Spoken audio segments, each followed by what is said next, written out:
सूझबूझ के नागरिकों मेरी महिला शक्ति।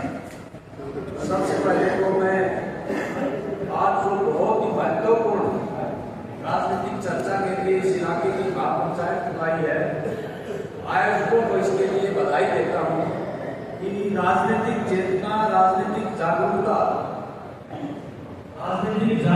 पैदा करने के लिए प्रयास किया है। एक जमाने पर जब देश की आजादी का आंदोलन चल रहा था तो पंडित देवीराम शर्मा इस इलाके में ये राजनीतिक जागरूकता पैदा करने के लिए 1920 में दिवाली में बहुत बड़ी पंचायत 2 बार बनाई है।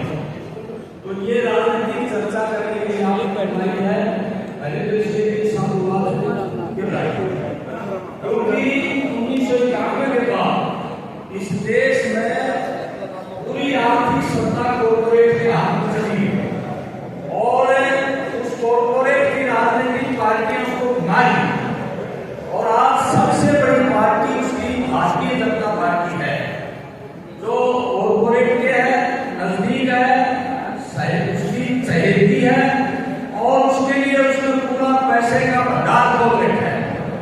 चुनावी दौड़ में आपने देखा होगा सबसे ज्यादा चुनावी वोट उसी पार्टी को उसने दिए।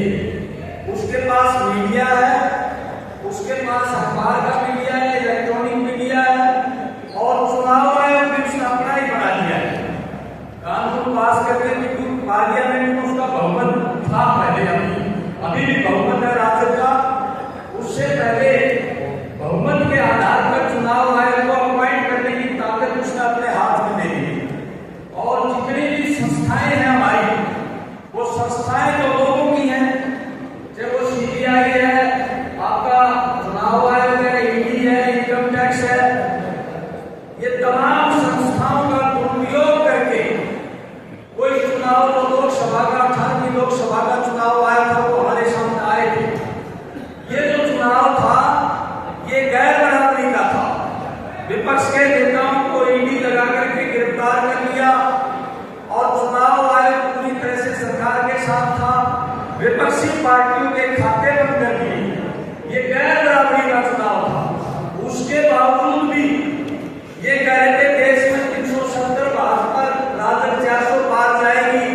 ये चुनाव जनता ने लड़ा और भारतीय जनता पार्टी की, जो मेरे से पहले अपने साथी बता रहे थे कि कॉर्पोरेट के हक की नीतियां लागू करते करते जनता के ऊपर अप्रत्यक्ष कर बढ़ाए और डायरेक्ट टैक्स जो बड़ी आमदनी वाले लोगों के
मैं नाम नहीं लेता किसी का, ये जो विपक्ष का वोट है उसमें विभाजन पैदा करने के लिए कुछ लोगों को खड़ा करेगी। कई किसान भाई भी होंगे, हम चुनाव लड़ेंगे सुप्रीम मोर्चा वाले। मैं एक बात बता देता हूँ भाई, मैं किसान नेता की